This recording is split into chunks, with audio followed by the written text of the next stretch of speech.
estrategia fundamentalmente para desconocer derechos de los trabajadores o derechos de los ciudadanos, como es el caso del artículo 229 de la Constitución Nacional, que señala que toda persona puede acceder a la justicia casualmente cuando crea vulnerado un derecho.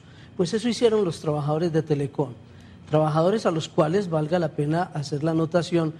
2 meses antes de liquidar a Telecom, que ninguno sabíamos de la forma en que se iba a liquidar, se ofreció un famoso plan de pensión anticipada. Muchos trabajadores no lo acogieron y el argumento del gobierno era que el que se quedara en Telecom no le pasaba nada, no había ningún problema, usted podía seguir laborando en Telecom. El gobierno calculaba que a su plan de pensión anticipada se le acogieran más de 1.700 trabajadores, no se acogieron los 1.700.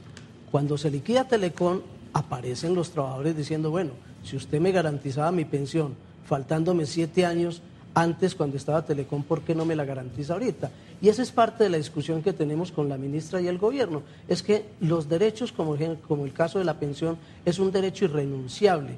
La pensión no se puede renunciar y se puede reclamar en cualquier momento, fundamentado también en el artículo 229. El gobierno, cuando aplicó el plan de pensión anticipada, que lo calculaba para 1.700 trabajadores, señaló en el acta de junta directiva de Telecom que con ello se ahorraría 45.000 millones de pesos. Está textualmente, doctor Ballesteros y doctor Germán, en el acta que tenemos aquí del Ministerio de Comunicaciones de aquella fecha, que ese era lo que ellos aspiraban a ahorrarse si la gente se acogiera al plan. Hoy la ministra se molesta que porque esas demandas le pueden costar 100.000 millones de pesos. Pues eso es producto del error del gobierno, de ese afán acelerado de tratar de vender una empresa 0 kilómetros, porque como lo señaló el doctor Ballesteros, aquí hubo una clara sustitución patronal que no la quieren definitivamente reconocer. Ellos tenían que entregar una empresa sin carga pensional, sin carga prestacional, sin trabajadores, porque no hay trabajadores de la antigua Telecom, y tenían que sanear esa situación como liquidando una empresa como lo hicieron, a machetazos, sin respetar los derechos y garantías que tienen los trabajadores.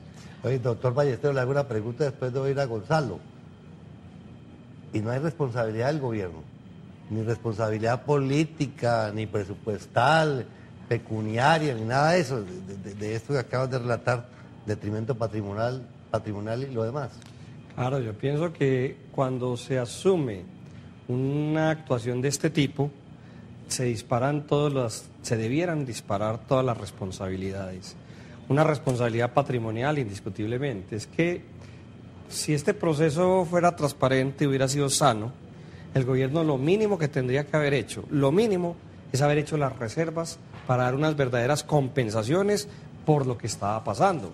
Estamos hablando de un grupo humano bastante importante que le prestó un servicio a este país durante mucho tiempo, de una empresa muy importante y que mínimamente estos ciudadanos debieron de haber quedado con un derecho a una pensión, es lo mínimo que podría esperar.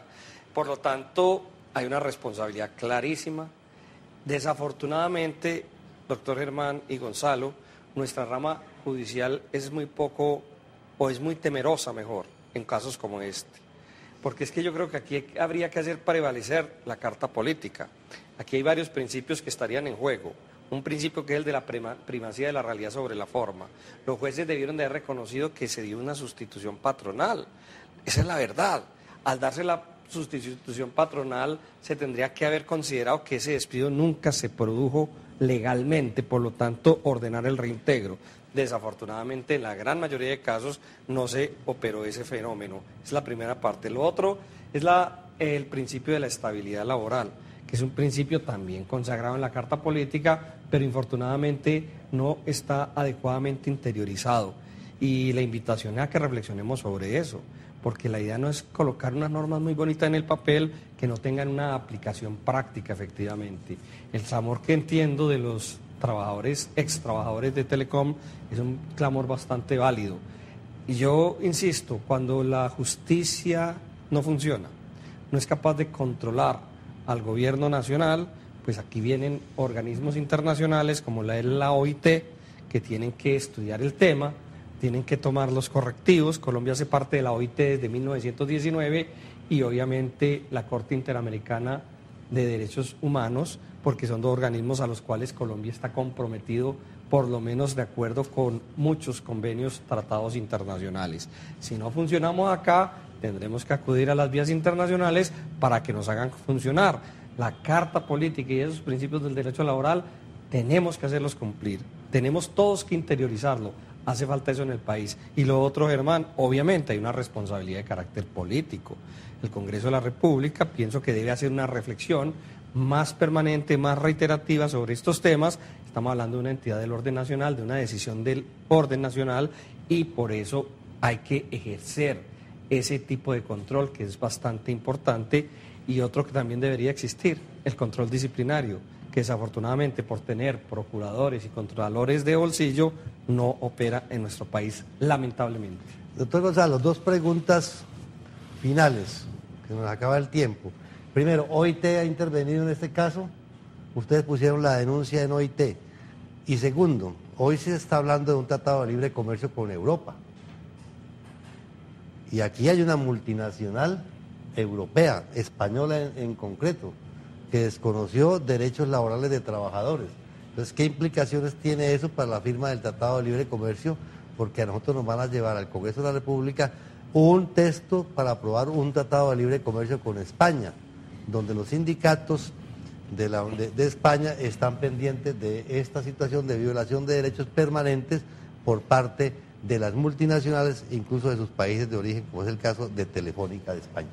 Sí, uno pudiera concluir con lo que tanto el doctor Ballesteros como el doctor Germán analizan, es que en un Estado social de derecho lo más aberrante es que nosotros nos tengamos que estar defendiendo del gobierno. El gobierno debe proteger los derechos y en este caso el gobierno pisotea los derechos, el gobierno no los protege, el gobierno incumple, pero es más, le hace señas a la justicia para que no cumpla. Acordémonos de la circular que el presidente del Consejo Nacional de la Judicatura, el doctor Alfredo Escobar Araujo, le envió a los jueces del país diciéndole que por favor se abstuvieran de fallar porque se podía atentar contra los recursos del patrimonio autónomo, de donde acá en un Estado social de derecho se mira, dependiendo del bolsillo de la plata, de errores que incluso el Estado cometió. Pero es más, actualmente ha habido fallos, en el caso de Tunja, en el caso de Sincelejo, de tribunales, ni siquiera de tutela, donde se ha fallado, donde se ha conciliado con los trabajadores a los cuales le levantaron fuero sindical sin tener ningún procedimiento legal y tampoco cumple el patrimonio autónomo de remanente, o sea, se hace el de la oreja gacha. La queja se colocó a la OIT, pero la OIT no ha sido más que un organismo de recomendaciones. Estamos próximos a elevar la queja concreta a la Corte Interamericana de Derechos Humanos porque creemos que aquí se afectó todos los derechos fundamentales, los de madres, los de discapacitados, el derecho de asociación, el derecho de sindicalización.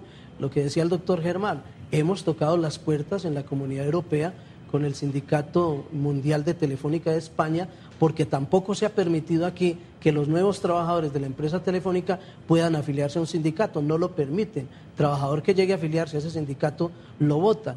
Entonces se están pisoteando todos los derechos. Por eso el llamado nuestro, como lo dice el doctor Carlos Ballesteros, es a que la justicia, nosotros no queremos que nos regalen nada, queremos que se obre conforme al Estado Social de Derecho, a las garantías que tenemos y que no nos dejemos amedrentar permanentemente de la ministra, que cada que les interesa salen a decir que definitivamente esto es un clan de gente, de ampones que quieren arrebatarse unos recursos del Estado. No, ellos deben cumplir con las normas que la ley nos dio, las garantías que nos dio la Constitución y la ley. Una opinión final, doctor Ballesteros, sobre el tema. Muy bien, no, la opinión es que existe una gran preocupación a distintos niveles por el incumplimiento de estas normas de carácter laboral.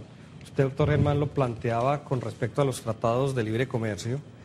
Colombia, en el mundo, es un país muy cuestionado por el desconocimiento de las normas laborales.